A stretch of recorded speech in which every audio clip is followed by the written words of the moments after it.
What would happen if you take 3 bloggers, send them to Maine and have them live for 3 months? This is the Blogger House, only on Keith TV.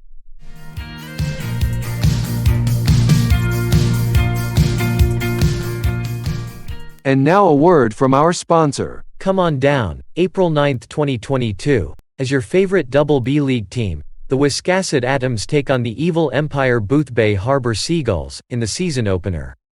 We have fun for the entire family. First, singing the national anthem would be none other than Kid Fried Clams. Then for the first 2,000 fans in attendance will receive a Crab Shaque bobblehead. And those who are wearing their plaid winter jackets still, we have a coupon for a free 12-pack of Winter Haven Moxie Pops. That is right, your favorite soda is now a popsicle. So come on down April 9th for the season opener and cheer on your favorite team, the Wiscasset Atoms. Be there or be a 2x4. Okay, get ready to record. 6 seconds, folks. Lights, camera. Today, I am going down to WISC Radio to interview Crab Shaque. This is going to be a spectacular interview since he doesn't grant them that much, so I must be lucky. I'm going to find out all about his past and how he became successful, and maybe even be able to get information on the California incident, which Crab Shaque was banned in 3 counties in California for 6 months. Good morning, Wiscasset and the Tri-County area. My name is Gretchen Barretto, and today I have the distinct honor that many journalists in Lincoln and Knox County have been drooling for. Here in the studio today we have none other than Wiscasset's own Crab Shaque. Good morning, Mr. Shaque. Can I call you that? It's my pleasure to be here with such a beautiful woman as yourself, Gretchen. You can call me anything you want, just don't call me late for dinner. You are so funny. Let me begin by asking you, where are you originally from? I know you lived in Las Vegas and Okinawa for a while. I am originally from Cowshit Corner and moved away when I was 17. I joined the Air Force and became a training instructor for 3 years, and then became an officer in 1985, where I was sent to Arcania before the revolution that toppled the dictator there. I got out of the military and lived in Las Vegas, but my true calling was Maine.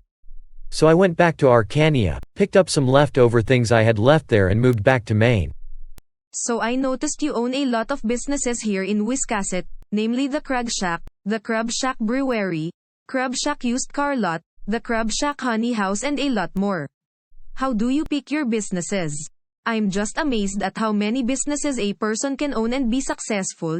It's like whatever you touch turns to gold. It's not always easy. I got here in Maine and got my lobster license and purchased 600 traps and worked a boat with a sternman. After a year of backbreaking work, I noticed that people wanted to eat the lobsters too, so I opened the Taste of Wiscasset restaurant and had my sternman catch the lobsters, and I only paid him for the lobsters he brought to the restaurant. I then bought another boat and 600 additional traps and had a special, 4 lobsters for $14.99. It was a hit. More than 200 people ordered lobsters a day. Then I went all out. I created the 48-inch lobster roll. It was insane. I had newspaper write-ups from all over the county. That is a nice restaurant. You went all out with the finest crystalware to eat from. You also have the Crab Shaque restaurant and the West Bath barbecue joint. It seems you know your food. Another question I have is, how did you get into music? After all, you were successful in the restaurant business. I always loved the indigenous music of Wiscasset. One day several of my cooks were singing and the beat talked to me. So I asked them what they were singing. 4 of the cooks said they owned their own band, but didn't have a name.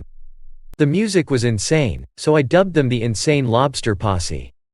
I then became their manager, and 2 other restaurant workers asked me to audition, and I took them up, and it was Kid Fried Clams, who was the porter at the time, and Lobster Rolls, who was the busser. I found out that I was paying $14.99 a month for the piped-in music, so I decided to record a few songs from them to play in the restaurants. Well, it was expensive, so I bought WISC radio and TV in order to record them and make DVDs to sell at concerts. I made so much money that I decided to record my own songs. It was a moneymaker. So you now own a radio station, TV station, 3 restaurants, 2 lobster boats. How come you didn't stop there? You kept buying more businesses. When I was in San Antonio, I noticed that people were buying items from discounted stores called Five and Dimes, so I decided to build one in Alna. I figured people always say they save for a rainy day, so I called it that, Rainy's Bargain Basement, where I find the best discounted items to sell. I have 20 stores in Lincoln County and 45 mega stores throughout the state. Then I discovered advertising is expensive, so I bought the local newspaper out, the cable company, and now had free advertisements. I also found out that I had to pay for television programs, so I decided to produce my own shows, and built a stadium to have concerts and baseball games. Instead of waiting for a team to come to Maine, I bought a team. I didn't know you owned so much business. You just kept buying or creating new businesses. That is so cool. So on a serious note, you were banned from 3 counties in California for insulting the food in the state. Can you elaborate on that and tell us your take on this? I was at the American Indigenous Music Awards in 2019 and was out to eat with kid fried clams and lobster rolls. We went into a seafood place to eat and they served, get this, you won't believe this, Manhattan clam chowder and California sushi rolls.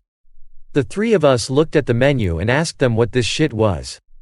Manhattan clam chowder sucks, and if we eat sushi roll it better have sea urchin roe from Maine, not some sesame seeds and avocado. Well, a music critic was there, heard the commotion and wrote an article up and demanded we apologize to the state for their sucky food. He was butt-hurt over the whole incident and went to the governor to get us banned and to have our Indigenous Music Awards taken away from the 3 of us. We lost the awards and are still not allowed back into 3 counties in California. The governor and legislature are still angry at us. That must hurt your career. No, quite the opposite. When people heard we were banned, people started buying our albums and downloading it off of the internet. We were known as the bad boys of Maine. Even music television stations tried to ban us, but each time they did we sold more albums. I think we had 900,000 downloads in a day and were asked to do tours. People protested, women fell for us as soon as they heard we were bad, and California banned us. We were so popular, several counties in California apologized to us and begged us to play there. We did, and millions showed up. We were living the high life. Sorry, San Francisco. Well, that must have been horrible. I know you were put up for numerous awards only to have them taken away. Thank you for being here, and I hope that you have a more successful life. Oh, before I forget, how is your love life? I know it's very quiet, but people want to know if you are dating or not, married, single, or what is your status? I usually keep my love life private, but I'm married to a very lovely woman who means the world to me. Good answer. If you answered any other way, you might be in trouble when we got home. Thank you, Crab Shaque, for being here today. Thank you all in the Tri-County area for joining. I'm Gretchen Barretto. Peace out. Cut. That's a wrap. You can take the headphones off. These headphones were driving me crazy. Do you want to fly up to Little Cranberry Island and eat at our restaurant? DJ Sandollar, do you want us to bring you anything? Thank you for watching. As always, please like, share and subscribe.